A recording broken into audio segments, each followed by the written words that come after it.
ಮಿತ್ರರೇ ನಮಸ್ಕಾರ. ಮಿತ್ರರೇ, ರಷ್ಯಾದ ಅಧ್ಯಕ್ಷ ಪುತಿನ್ ಭಾರತ ಪ್ರವಾಸ ಕೈಗೊಂಡಿರುವಂತಹದ್ದು, ಅದರ ಮಹತ್ವ ಏನು, ಇದೆಲ್ಲದರ ಬಗ್ಗೆ ನಾನು ಹಿಂದಿನ ವಿಡಿಯೋದಲ್ಲಿ ನಿಮಗೆ ತಿಳಿಸ್ಕೊಟ್ಟಿದ್ದೆ. ಆದರೆ ಪುತಿನ್ ಭಾರತಕ್ಕೆ ಬಂದಂತಹ ಸಂದರ್ಭದಲ್ಲಿ ಕೆಲವೊಂದಷ್ಟು ಬೆಳವಣಿಗೆಗಳಾಗ್ತಾ ಇದ್ದಾವೆ. ತೀರಾ ಇಂಪಾರ್ಟೆಂಟ್ ಆದಂತಹ ಬೆಳವಣಿಗೆಗಳು. ಕೆಲವುದು ದೇಶ ಮಟ್ಟದಲ್ಲಿ ಸದ್ದು ಮಾಡ್ತಾ ಇದೆ, ಇನ್ನು ಕೆಲವುದು ವಿಶ್ವ ಮಟ್ಟದಲ್ಲೇ ಸದ್ದು ಮಾಡ್ತಾ ಇದೆ. ಒಂದು ವಿಚಾರವನ್ನ ನೀವು ಗಮನಿಸಿರಬಹುದು. ಪುತಿನ್ ಭಾರತಕ್ಕೆ ಬಂದಂತಹ ಸಂದರ್ಭದಲ್ಲಿ ಅವರು ಪ್ರಧಾನಿ ನರೇಂದ್ರ ಮೋದಿ ಅವರ ಜೊತೆಗೆ ವೈಟ್ ಕಲರ್ ಫಾರ್ಚುನರ್ ಕಾರ್ನಲ್ಲಿ ಪ್ರಯಾಣ ಬೆಳೆಸಿದ್ರು. ಇದು ಬಹಳ ಅಚ್ಚರಿ. ಯಾಕೆ ಅನ್ನುವಂತಹ ಪ್ರಶ್ನೆ ಅನೇಕರಿಗೆ ಕಾಡ್ತಾ ಇದೆ. ಮೋದಿಯವರ ಬಳಿಯಲ್ಲಿ ರೇಂಜ್ ರೋವರ್ ಇದೆ, BMW ಇದೆ. ಕರ್ಕೊಂಡು ಹೋಗೋದಾಗಿದ್ರೆ ಅಂತಹ ಐಷಾರಾಮಿ ಕಾರುಗಳಲ್ಲಿ ಕರ್ಕೊಂಡು ಹೋಗಬಹುದಿತ್ತಲ್ಲ. ಯಾಕೆ ಫಾರ್ಚುನರ್ ಕಾರನ್ನೇ ಪ್ರಿಫರ್ ಮಾಡಿದ್ರು? ಈ ಪ್ರಶ್ನೆ ಬಹುತೇಕರಿಗಿದೆ. ಪ್ರಧಾನಿ ನರೇಂದ್ರ ಮೋದಿ ಅವರು ವೈಟ್ ಕಲರ್ ಫಾರ್ಚುನರ್ ಅನ್ನು ಆಯ್ಕೆ ಮಾಡಿಕೊಳ್ಳೋದ್ರ ಹಿಂದೆ ಒಂದು ರೋಚಕವಾದಂತಹ ರಹಸ್ಯವೇ ಇದೆ. ಅದನ್ನು ನಿಮಗೆ ತಿಳಿಸ್ತೀನಿ. ಇನ್ನು ಮಿತ್ರರೇ, ರಷ್ಯಾ ಅಧ್ಯಕ್ಷ ಪುತಿನ್ ಭಾರತಕ್ಕೆ ಬರುವಂತಹ ಸಂದರ್ಭದಲ್ಲಿ ರಾಹುಲ್ ಗಾಂಧಿ ಒಂದು ಗಂಭೀರ ಆರೋಪವನ್ನು ಮಾಡಿದ್ರು. ಸರ್ಕಾರ ನಮ್ಮನ್ನ ಪರಿಗಣಿಸ್ತಾ ಇಲ್ಲ, ಒಬ್ಬ ವಿಪಕ್ಷ ನಾಯಕನಿಗೆ ವಿಶ್ವ ದರ್ಜೆಯ ನಾಯಕರನ್ನ ಭೇಟಿಯಾಗೋದಕ್ಕೆ ಅವಕಾಶವನ್ನೇ ಕೊಡ್ತಾ ಇಲ್ಲ, ಕೇಂದ್ರ ಸರ್ಕಾರಕ್ಕೆ ಅಭದ್ರತೆ ಕಾಡ್ತಾ ಇದೆ. ಒಂದು ವೇಳೆ ನನ್ನನ್ನ ಭೇಟಿಯಾಗೋದಕ್ಕೆ ಅವಕಾಶ ಕೊಟ್ಟಿದ್ದೆ ಆದ್ರೆ ನಾನು ಇನ್ನೊಂದು ಆಯಾಮದ ಭಾರತದ ಬಗ್ಗೆಯೂ ಕೂಡ ಚರ್ಚೆ ಮಾಡ್ತೀವಿ. ಹೀಗೊಂದು ಆರೋಪವನ್ನ ಮಾಡಿದ್ರು. ಅದು ಕೂಡ ಭಾರತ ಮಟ್ಟದಲ್ಲಿ ಬಹಳ ದೊಡ್ಡ ಮಟ್ಟದಲ್ಲಿ ಚರ್ಚೆಯನ್ನು ಹುಟ್ಟುಹಾಕಿದೆ. ಮಿತ್ರರೇ, ಅದರ ಕುರಿತಾಗಿಯೂ ಕೂಡ ಬಹಳ ಇಂಟ್ರೆಸ್ಟಿಂಗ್ ಆದಂತಹ ಒಂದು ಅಂಶವನ್ನು ಹೇಳ್ತೀನಿ. ನಿಜವಾಗ್ಲೂ ಕೇಂದ್ರ ಸರ್ಕಾರ ರಾಹುಲ್ ಗಾಂಧಿ ಅವರನ್ನ ದೂರ ಇಡ್ತಾ ಇದೆಯಾ, ಅಥವಾ ವಿದೇಶಿ ಗಣ್ಯರೇ ರಾಹುಲ್ ಗಾಂಧಿ ಅವರನ್ನ ದೂರ ಮಾಡ್ತಾ ಇದ್ದಾರಾ? ಬಹಳ ಇಂಟ್ರೆಸ್ಟಿಂಗ್ ಆದಂತಹ ಒಂದು ಸತ್ಯ ಇದೆ. ಅದನ್ನು ಕೂಡ ಈ ವಿಡಿಯೋದಲ್ಲಿ ನಿಮಗೆ ತಿಳಿಸ್ಕೊಡ್ತೀನಿ. ಇನ್ನು ರಷ್ಯಾ ಅಧ್ಯಕ್ಷರು ಭಾರತಕ್ಕೆ ಬಂದಿದ್ದಾರಲ್ಲ, ಇದನ್ನ ಚೀನಾ ಯಾವ ರೀತಿಯಾಗಿ ನೋಡ್ತಾ ಇದೆ ಅನ್ನುವಂತಹ ಕುತೂಹಲವೂ ಕೂಡ ಇದೆಯಲ್ಲ, ಅದ್ರ ಬಗ್ಗೆನೂ ತಿಳಿಸ್ತೀನಿ. ಜೊತೆಗೆ ಪುತಿನ್ ಭಾರತಕ್ಕೆ ಬರೋದಕ್ಕೆ ಮುಂಚೆ ಭಾರತದ ಒಂದು ಸುದ್ದಿವಾಹಿನಿಗೆ ಇಂಟರ್ವ್ಯೂ ಒಂದನ್ನು ಕೊಟ್ಟಿದ್ರು. ಇದು ಬಹಳ ದೊಡ್ಡ ಇಂಟರ್ವ್ಯೂ, ಬಹಳ ಸದ್ದು ಮಾಡ್ತಾ ಇದೆ ಕೂಡ. ಅದರಲ್ಲಿ ಒಂದು ಅಂಶವನ್ನ ಪುತಿನ್ ಹೇಳಿದ್ದಿದೆಯಲ್ಲ, ಅದು ಇವತ್ತು ವಿಶ್ವ ಮಟ್ಟದಲ್ಲಿ ಚರ್ಚೆ ಆಗ್ತಾ ಇದೆ. ಪಾಶ್ಚಿಮಾತ್ಯ ದೇಶಗಳು ಅದರ ಬಗ್ಗೆ ಯೋಚನೆ ಮಾಡ್ತಾ ಇದ್ದಾವೆ. ಪುತಿನ್ ಒಂದು ಬಾಂಬ್ ಸಿಡಿಸಿದ್ದಾರೆ ಅಂತಂದ್ರೂ ಕೂಡ ತಪ್ಪಾಗ್ಲಿಕ್ಕಿಲ್ಲ. ಈ ಎಲ್ಲ ವಿಚಾರಗಳನ್ನ ಈ ವಿಡಿಯೋದಲ್ಲಿ ನಿಮಗೆ ಡೀಟೇಲ್ ಆಗಿ ತಿಳಿಸ್ಕೊಡ್ತೀನಿ. ನೀವು ಈ ವಿಡಿಯೋನ ಕೊನೆವರೆಗೂ ಮಿಸ್ ಮಾಡದೆ ನೋಡಿ. ಮೊದಲನೇದಾಗಿ ವೈಟ್ ಕಾರಿಂದಲೇ ಶುರು ಮಾಡಿಬಿಡೋಣ. ರಷ್ಯಾ ಅಧ್ಯಕ್ಷ ಪುತಿನ್ ಸಂಜೆ ವೇಳೆಗೆ ಫ್ಲೈಟ್ನಲ್ಲಿ ಪಾಲಂ ಏರ್ಪೋರ್ಟ್ಗೆ ಬಂದು ಇಳಿದ್ರು. ಮೊದಲು ಏನು ಡಿಸೈಡ್ ಆಗಿತ್ತು ಅಂತಂದ್ರೆ, ಭಾರತದ ಸಚಿವರುಗಳು ರಷ್ಯಾ ಅಧ್ಯಕ್ಷರನ್ನ ಸ್ವಾಗತಿಸ್ತಾರೆ ಅಂತ. ಮಿತ್ರರೇ, ನನಗನ್ಸಿತ್ತು ಮೋದಿಯೇ ಹೋಗಿ ರಿಸೀವ್ ಮಾಡ್ತಾರೆ ಅಂತ. ಯಾಕೆಂದ್ರೆ ಪುತಿನ್ ಬರೋದಕ್ಕೆ ಸಾಕಷ್ಟು ಹೈಪ್ ಇದೆ, ಅಂದ್ರೆ ಈ ಭೇಟಿಗೆ ಬಹಳ ಮಹತ್ವ ಇದೆ. ಹೀಗಾಗಿ ಮೋದಿಯೇ ತನ್ನ ಪ್ರೋಟೋಕಾಲ್ ಅನ್ನು ಮುರಿದು ಪುತಿನ್ ಅವರನ್ನ ಸ್ವಾಗತಿಸ್ತಾರೆ ಅಂತ. ಈ ಹಿಂದೆ ಮೋದಿ ಅನೇಕ ಬಾರಿ ಪ್ರೋಟೋಕಾಲ್ ಅನ್ನ ಮುರಿದಿದ್ದಾರೆ ಕೂಡ. ಕತಾರ್ ಎಮೇರ್ ಬಂದಂತಹ ಸಂದರ್ಭದಲ್ಲಿರಬಹುದು, ಒಬಾಮಾ ಬಂದಂತಹ ಸಂದರ್ಭದಲ್ಲಿರಬಹುದು, ಸೌದಿ ಅರೇಬಿಯಾದ ಕ್ರೌನ್ ಪ್ರಿನ್ಸ್ ಬಂದಂತಹ ಸಂದರ್ಭದಲ್ಲಿರಬಹುದು, ಫ್ರೆಂಚ್ ಅಧ್ಯಕ್ಷ ಇಮ್ಯಾನ್ಯುಯಲ್ ಮ್ಯಾಕ್ರೋನ್ ಭಾರತಕ್ಕೆ ಬಂದಂತಹ ಸಂದರ್ಭದಲ್ಲಿರಬಹುದು. ಈ ಎಲ್ಲ ಸಂದರ್ಭದಲ್ಲೂ ಪ್ರಧಾನಿ ನರೇಂದ್ರ ಮೋದಿ ಅವರು ಪ್ರೋಟೋಕಾಲ್ ಅನ್ನು ಉಲ್ಲಂಘಿಸಿ ದೆಹಲಿಯ ಏರ್ಪೋರ್ಟ್ಗೆ ಹೋಗಿ ಆ ನಾಯಕರನ್ನು ಸ್ವಾಗತ ಮಾಡಿದ್ದಾರೆ. ಸಾಮಾನ್ಯವಾಗಿ ವಿದೇಶಿ ನಾಯಕರು ಬಂದಂತಹ ಸಂದರ್ಭದಲ್ಲಿ ಭಾರತದ ಪ್ರಧಾನಿ ಏನು ರಿಸೀವ್ ಮಾಡುವಂತಹ ಪ್ರೋಟೋಕಾಲ್ ಭಾರತದಲ್ಲಿ ಇಲ್ಲ. ನಮ್ಮ ವಿದೇಶಾಂಗ ಮಂತ್ರಿ ಹೋಗಿ ರಿಸೀವ್ ಮಾಡ್ಕೊಳ್ತಾರೆ, ಇಲ್ಲ ಕೆಲವೊಮ್ಮೆ ಕೇಂದ್ರ ಸಚಿವರು ಹೋಗಿ ರಿಸೀವ್ ಮಾಡ್ಕೊಳ್ಳೋದು ಕೂಡ ಉಂಟು. ಇಲ್ಲ ಬಹಳ ಮಹತ್ವದ ನಾಯಕರಲ್ಲ ಅಂತಂದ್ರೆ ಸರ್ಕಾರಿ ಅಧಿಕಾರಿಗಳನ್ನ ಮಾತ್ರ ಆ ವೆಲ್ಕಮ್ಗೆ ಕಳುಹಿಸಿ ಕೊಡ್ತಾರೆ. ಅಂದ್ರೆ ಈ ವೆಲ್ಕಮ್ ಮಾಡ್ಕೊಳ್ಳೋದಿದೆಯಲ್ಲ, ಇದು ಕೂಡ ಒಂದು ಸಂದೇಶವನ್ನ ಕೊಡುತ್ತೆ, ಆ ನಾಯಕನಿಗೆ ಈ ದೇಶ ಎಷ್ಟು ಪ್ರಾಮುಖ್ಯತೆಯನ್ನ ಕೊಡ್ತಾ ಇದೆ ಅಂತ. ಹೀಗೆ ಪ್ರೋಟೋಕಾಲ್ ಅನ್ನೆಲ್ಲ ಉಲ್ಲಂಘನೆ ಮಾಡಿಬಿಟ್ಟು ಖುದ್ದು ಮೋದಿಯೇ ಹೋಗಿ ವೆಲ್ಕಮ್ ಮಾಡೋದಿದೆಯಲ್ಲ, ಇದು ಆ ದೇಶಕ್ಕೆ ಭಾರತ ಅತ್ಯಂತ ಪ್ರಾಮುಖ್ಯತೆಯನ್ನು ಕೊಡ್ತಾ ಇದೆ ಅನ್ನೋದನ್ನ ಸೂಚಿಸುತ್ತೆ. ಹೀಗಾಗಿ ಪುತಿನ್ ಅವರ ಸ್ವಾಗತಕ್ಕೆ ನರೇಂದ್ರ ಮೋದಿ ಅವರೇ ಪಾಲಂ ಏರ್ಪೋರ್ಟ್ಗೆ ಹೋಗಿದ್ದಿದೆಯಲ್ಲ, ಅದಕ್ಕೆ ಬಹಳ ಏನು ವಿಶೇಷತೆ ಇರಲಿಲ್ಲ. ಆದರೆ ಆ ಸಂದರ್ಭದಲ್ಲಾದಂತಹ ಒಂದು ಬೆಳವಣಿಗೆ ಇದೆಯಲ್ಲ, ಇದು ಭಾರಿ ವಿಶೇಷತೆಯನ್ನು ಪಡೆದುಕೊಂಡಿದೆ. ಅದೇನು ಕೇಳಿದ್ರೆ, ನಿಮಗೆಲ್ಲ ಗೊತ್ತು, ನಾನು ಹಿಂದಿನ ವಿಡಿಯೋದಲ್ಲೂ ಕೂಡ ಹೇಳಿದ್ದೆ, ಪುತಿನ್ ಎಲ್ಲೇ ಹೋದ್ರೂ ಕೂಡ ತನ್ನ ಓರಸ್ ಸೆನೆಟ್ ಅನ್ನುವಂಥ ಪರ್ಸನಲ್ ಕಾರನ್ನು ತೆಗೆದುಕೊಂಡೇ ಹೋಗಿರ್ತಾರೆ. ಅವರು ಚೀನಾಗೆ ಹೋಗ್ಲಿ, ಅಮೆರಿಕಾಗೆ ಹೋಗ್ಲಿ, ಜಪಾನ್ಗೆ ಹೋಗ್ಲಿ, ವಿಶ್ವದ ಯಾವುದೇ ದೇಶಕ್ಕೆ ಹೋಗ್ಲಿ, ಅವರು ತನ್ನ ಕಾರನ್ನು ಮಾತ್ರ ಬಳಸ್ತಾರೆ. ಯಾಕೆಂತಂದ್ರೆ ನಂಬಿಕೆಯ ಪ್ರಶ್ನೆ. ಭಾರತಕ್ಕೂ ಕೂಡ ಓರಸ್ ಸೆನೆಟ್ ಕಾರು ಮೊದಲೇ ಬಂದಿತ್ತು. ಪುತಿನ್ ಅವರು ಪಾಲಂ ಏರ್ಪೋರ್ಟ್ನಿಂದ ಪ್ರಧಾನಿಯವರ ನಿವಾಸಕ್ಕೆ ಅದೇ ಕಾರಿನಲ್ಲಿ ಹೋಗ್ತಾರೆ ಅಂತ ಎಲ್ಲರೂ ಕೂಡ ಅಂದುಕೊಂಡಿದ್ರು. ಆದ್ರೆ ಮಿತ್ರರೇ, ಹಾಗಾಗ್ಲಿಲ್ಲ. ಅಚ್ಚರಿ ಏನಾಯ್ತು ಕೇಳಿದ್ರೆ, ಪ್ರಧಾನಿಯವರು ಪುತಿನ್ನನ್ನ ಸ್ವಾಗತಿಸೋದಕ್ಕೆ ರೇಂಜ್ ರೋವರ್ ಕಾರ್ನಲ್ಲಿ ಪಾಲಂ ಏರ್ಪೋರ್ಟ್ಗೆ ಬಂದಿದ್ರು. ಪ್ರಧಾನಿ ಬಂದಂತಹ ರೇಂಜ್ ರೋವರ್ ಕಾರ್ ಕೂಡ ಖಾಲಿಯಾಗೇ ಹೋಯ್ತು. ಹಾಗೆ ಪುತಿನ್ಗಾಗಿ ಬಂದಂತಹ ಓರಸ್ ಸೆನೆಟ್ ಕೂಡ ಖಾಲಿಯಾಗೇ ಹೋಯ್ತು.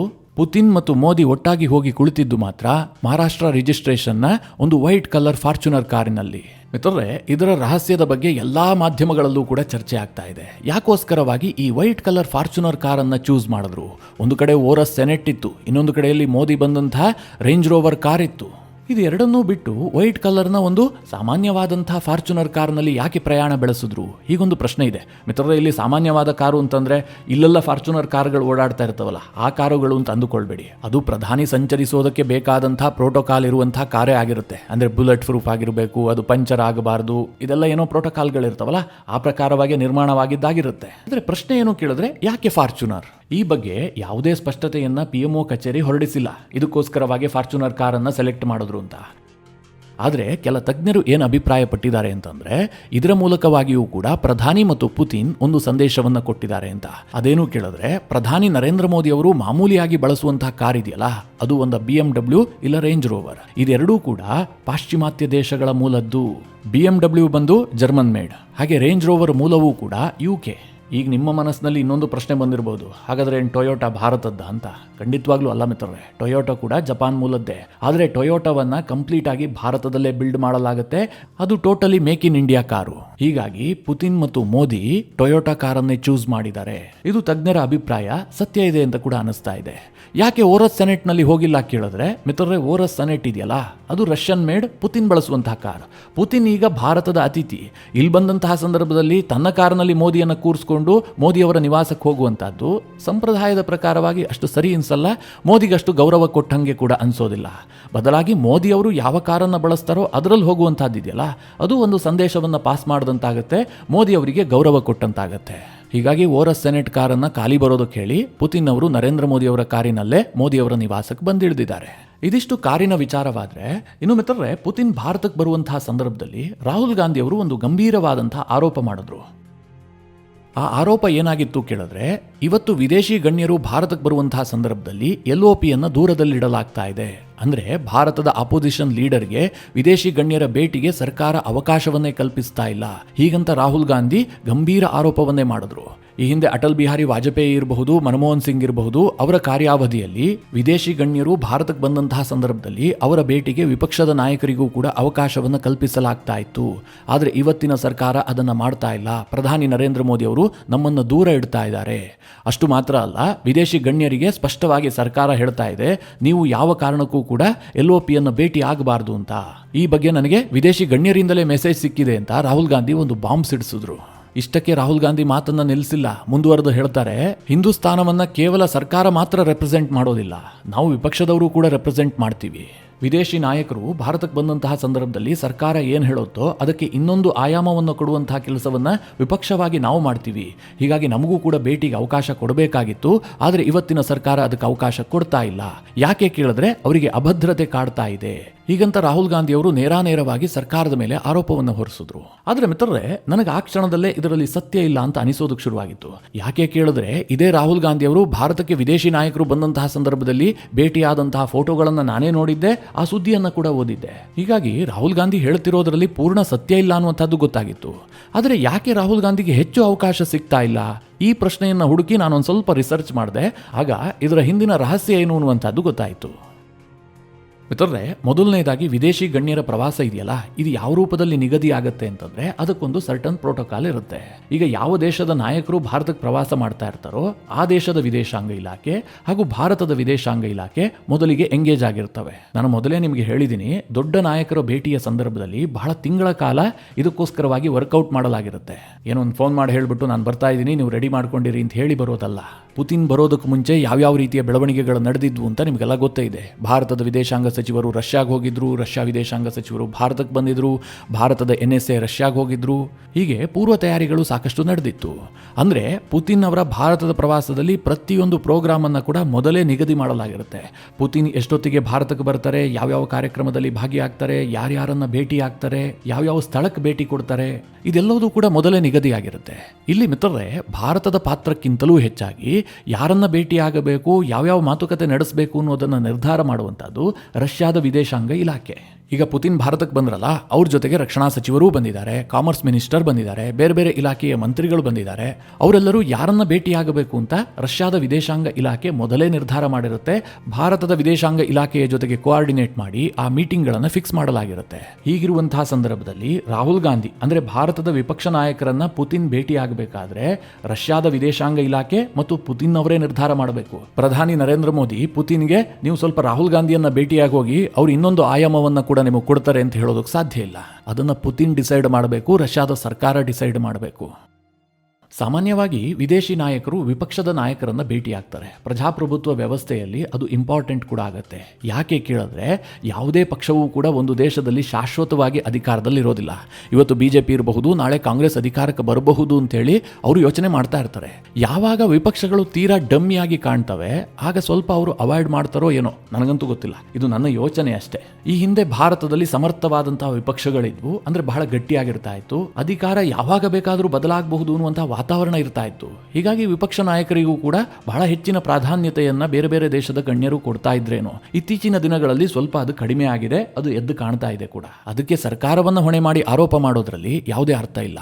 ಇನ್ನೊಂದು ಮಿತ್ರರೇ, ರಾಹುಲ್ ಗಾಂಧಿ ಅವರು ಹೇಳ್ತಾ ಇದ್ರಲ್ಲ, ನನಗೆ ವಿದೇಶಿ ನಾಯಕರ ಭೇಟಿಗೆ ಸರ್ಕಾರ ಅವಕಾಶವೇ ಕೊಡ್ತಾ ಇಲ್ಲ, ಅವರು ಕಿವಿಗೆ ತುಂಬಿಸ್ತಾ ಇದೆ, ಯಾವುದೇ ಕಾರಣಕ್ಕೂ ರಾಹುಲ್ ಗಾಂಧಿ ಅವರನ್ನ ಮೀಟ್ ಆಗಬೇಡಿ ಅಂತ.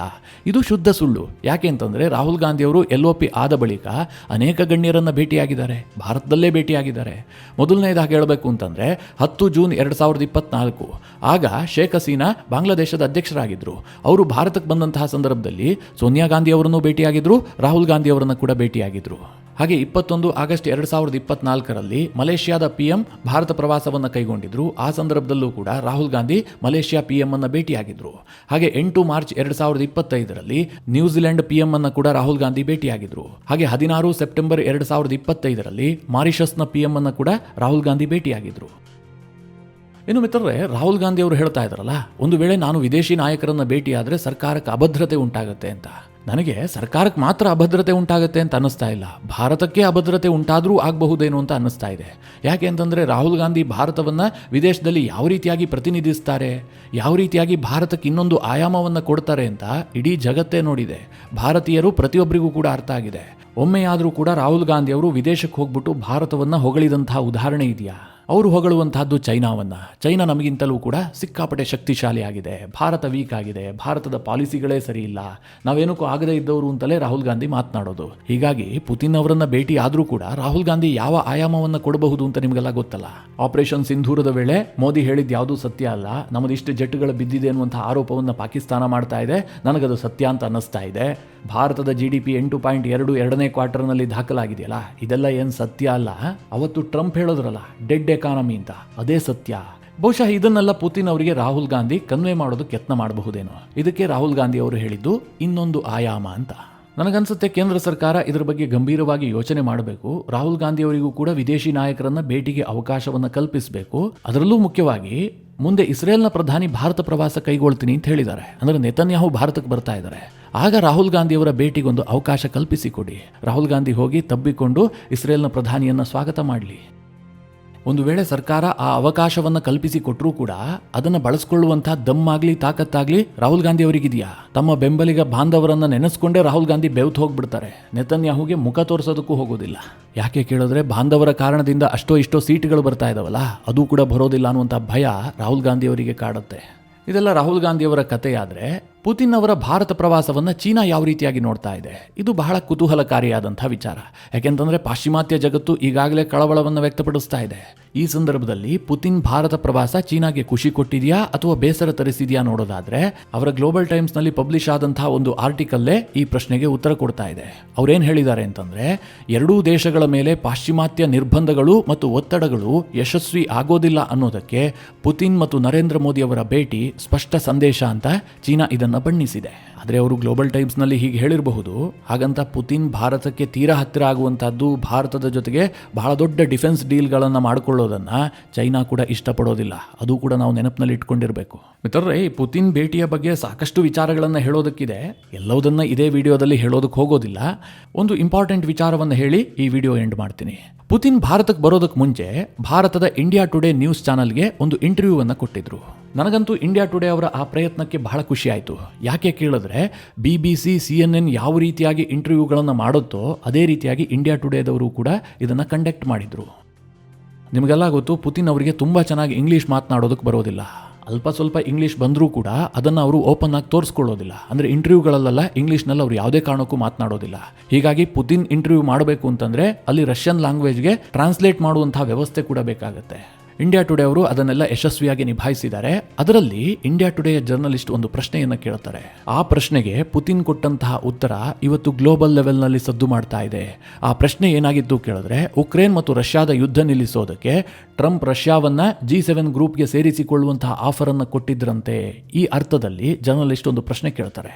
ಪುತಿನ್ ಆ ಪ್ರಶ್ನೆಗೆ ಎಷ್ಟು ನೇರವಾಗಿ ಉತ್ತರ ಕೊಟ್ಟರು ಅಂತಂದರೆ ಅಮೆರಿಕ ಮುಟ್ಟಿ ನೋಡ್ಕೊಳ್ಬೇಕು ಅಂತಹ ಉತ್ತರ ಕೊಟ್ಟಿದ್ದಾರೆ. ಹೌದು, ಅವರು ಆಫರ್ ಕೊಟ್ಟಿದ್ದು ನಿಜ, ಆದರೆ ನಮಗೆ G8 ಬೇಕಾಗಿಲ್ಲ. G8 ಅಂತಂದರೆ ಮಿತ್ರರೇ, ಈಗೇನು G7 ಇದೆಯಲ್ಲ, ಈ ಹಿಂದೆ ಅಂದರೆ 2014ಕ್ಕೆ ಮುಂಚೆ ಅದು G8 ಆಗಿತ್ತು. ರಷ್ಯಾ ಕೂಡ ಅದರ ಭಾಗ ಆಗಿತ್ತು. ಆದರೆ ರಷ್ಯಾ ಕ್ರಿಮಿಯಾವನ್ನು ವಶಕ್ಕೆ ಪಡೀತಿದ್ದ ಹಾಗೆ ಪಾಶ್ಚಿಮಾತ್ಯ ದೇಶಗಳು ರಷ್ಯಾವನ್ನು ಹೊರಹಾಕಿ G7 ಮಾಡಿಕೊಂಡ್ವು. ಟ್ರಂಪ್ಗೆ ಮೊದಲಿನಿಂದಲೂ ಕೂಡ ಇದು ಸರಿಯಲ್ಲ ಅಂತ ಅನಿಸ್ತಾ ಇತ್ತು. ಈ ಬಾರಿ G7 ಶೃಂಗಸಭೆ ಕೆನಡಾದಲ್ಲಿ ನಡೀತಲ್ಲ, ಆಗ ಓಪನ್ ಆಗಿ ಟ್ರಂಪ್ ಸ್ಟೇಟ್ಮೆಂಟ್ ಕೊಟ್ಟಿದ್ರು. ಅದು ಒಬಾಮಾ ಮತ್ತು ಟ್ರುಡೋ ಮಾಡಿದಂತಹ ದೊಡ್ಡ ಬ್ಲೆಂಡರ್, ರಷ್ಯಾವನ್ನು ಹೊರಹಾಕಬಾರ್ದಾಗಿತ್ತು, ಅದೇ ಇವತ್ತಿನ ಯುದ್ಧಕ್ಕೆ ಕಾರಣ ಅಂತ ಟ್ರಂಪ್ ಸ್ಟೇಟ್ಮೆಂಟ್ ಕೊಟ್ಟಿದ್ರು. ಈಗ ಪುನಃ G7 ಅನ್ನು G8 ಮಾಡುವಂಥ ಆಫರನ್ನು ಪುತಿನ್ಗೆ ಟ್ರಂಪ್ ಕೊಟ್ಟಿದ್ರಂತೆ. ಆದರೆ ಪುತಿನ್ ಅದನ್ನು ಓಪನ್ ಆಗಿ ತಿರಸ್ಕಾರ ಮಾಡಿದ್ದಾರೆ. ಅದಕ್ಕೆ ಏನು ಹೇಳಿದ್ದಾರೆ ಅಂತಂದರೆ, ನಮಗೆ G7ನ ಅವಶ್ಯಕತೆ ಇಲ್ಲ, ನಮಗೆ ಭಾರತದ ಅವಶ್ಯಕತೆ ಇದೆ. ಭಾರತ ಇವತ್ತು ಬೆಳೆಯುತ್ತಿರುವಂತಹ ಎಕಾನಮಿ, ಭಾರತ ಇವತ್ತು ವಿಶ್ವದ 3ನೇ ಅತಿ ದೊಡ್ಡ ಆರ್ಥಿಕತೆ. ಅವ್ರದ್ದು ಕೊಲ್ಯಾಪ್ಸ್ ಆಗ್ತಾ ಇರುವಂತಹ ಗ್ರೂಪ್, ನಮಗೇನಕ್ಕೆ ಅದರ ಅವಶ್ಯಕತೆ ಇದೆ ಹೀಗಂತ ಪುತಿನ್ ನೇರವಾಗಿ ಪಾಶ್ಚಿಮಾತ್ಯ ಕೂಟವನ್ನು ತೆಗಳಿದ್ದಾರೆ. ಪುತಿನ್ ಅವರ ಈ ಮಾತನ್ನು ಕೇಳಿದಾಗ ಕೆಲವರಿಗೊಂದು ಪ್ರಶ್ನೆ ಬರಬಹುದು, ಭಾರತದ ಎಕಾನಮಿ 3ನೇ ರ್ಯಾಂಕ್ನಲ್ಲಿದೆಯಾ, ಪುತಿನ್ ಸ್ವಲ್ಪ ಹೆಚ್ಚೇ ಭಾರತವನ್ನು ಹೊಗಳ್ತಾ ಇದ್ದಾರೆ ಅಂತ ಕೆಲವರಿಗೆ ಅನಿಸ್ಬಹುದು. ಹಾಗಲ್ಲ ಮಿತ್ರರೇ, ಪುತಿನ್ ಹೇಳುವಂತಹ ಅರ್ಥವೇ ಬೇರೆ. GDPಯನ್ನು ನಾವು 2 ರೀತಿಯಲ್ಲಿ ಅಳಿತೀವಿ. ಒಂದು ನಾಮಿನಲ್ GDP, ಭಾರತ ಅದರಲ್ಲಿ 4ನೇ ರ್ಯಾಂಕ್ನಲ್ಲಿದೆ. ಇನ್ನೊಂದು PPP, purchasing power parity. Putin ಹೇಳ್ತಾ ಇರುವಂತಹದ್ದು PPP ಪ್ರಕಾರ. PPP ಪ್ರಕಾರವಾಗಿ ಇಡೀ ವಿಶ್ವದಲ್ಲಿ ನಂಬರ್ 1 ಎಕಾನಮಿ ಯಾವುದು ಕೇಳಿದ್ರೆ ಚೈನಾದ್ದು ಒಟ್ಟು $41 ಟ್ರಿಲಿಯನ್ ಎಕಾನಮಿ. ಹಾಗೆ ಅಮೆರಿಕ 2ನೇ ಸ್ಥಾನದಲ್ಲಿದೆ, ಅದರದ್ದು $30 ಟ್ರಿಲಿಯನ್ ಎಕಾನಮಿ. ಭಾರತ 3ನೇ ಸ್ಥಾನದಲ್ಲಿದೆ, ಭಾರತ $17 ಟ್ರಿಲಿಯನ್ ಎಕಾನಮಿಯನ್ನು ಹೊಂದಿದೆ. ಹಾಗೆ ರಷ್ಯಾ 4ನೇ ಸ್ಥಾನದಲ್ಲಿದೆ, ರಷ್ಯಾದ ಪರ್ಚೇಸಿಂಗ್ ಪವರ್ ಪ್ಯಾರಿಟಿ $7 ಟ್ರಿಲಿಯನ್. ಹೀಗಾಗಿ ಪುತಿನ್ ಹೇಳ್ತಾ ಇದ್ದಾರೆ, ಆ G7 ಗ್ರೂಪ್ ಇದೆಯಲ್ಲ ಅದಕ್ಕೇನು ಅರ್ಥ ಇಲ್ಲ. ಭಾರತ ಗ್ರೋಯಿಂಗ್ ಎಕಾನಮಿ, ನಾವು ಇದರಲ್ಲಿ ಇನ್ವೆಸ್ಟ್ ಮಾಡೋದಕ್ಕೆ, ಇದರಲ್ಲಿ ಇನ್ವಾಲ್ವ್ ಆಗೋದಕ್ಕೆ ಹೆಚ್ಚು ಇಷ್ಟಪಡ್ತೀವಿ ಅಂತ. ಮಿತ್ರರೇ, ಪುತಿನ್ ಭಾರತ ಪ್ರವಾಸದ ವೇಳೆ ಇನ್ನೂ ಅನೇಕ ಬೆಳವಣಿಗೆಗಳು ನಡೀತವೆ. ಆ ಸಂದರ್ಭದಲ್ಲಿ ನಿಮಗೆ ಡೀಟೇಲ್ ಆಗಿ ವಿಡಿಯೋ ಮಾಡಿ ತಿಳಿಸುವಂತಹ ಪ್ರಯತ್ನ ಮಾಡ್ತೀನಿ. ಈ ಎಲ್ಲ ವಿಚಾರಗಳ ಕುರಿತಾಗಿ ನಿಮ್ಮ ಅನಿಸಿಕೆ ಅಭಿಪ್ರಾಯಗಳೇನು ಕಮೆಂಟ್ ಮಾಡುವ ಮೂಲಕ ನಮಗೆ ತಿಳಿಸಿ. ಹಾಗೆ ನಿಮಗೆ ಈ ವಿಡಿಯೋ ಇಷ್ಟವಾದರೆ ಲೈಕ್ ಮಾಡಿ. ಜೊತೆಗೆ ನೀವಿನ್ನೂ ನಿಮ್ಮ ನೆಚ್ಚಿನ ಸಂಸ್ಕಾರ ಸೌರಭ ಯೂಟ್ಯೂಬ್ ಚಾನಲ್ನ ಸಬ್ಸ್ಕ್ರೈಬ್ ಮಾಡಿಲ್ಲ ಅಂತಾದರೆ ಈ ಕೂಡಲೇ ಸಬ್ಸ್ಕ್ರೈಬ್ ಮಾಡಿ. ಮುಂದಿನ ಎಲ್ಲ ಅಪ್ಡೇಟ್ಗಳ ನೋಟಿಫಿಕೇಷನ್ಗಾಗಿ ಬೆಲ್ ಐಕಾನ್ ಒತ್ತಿ.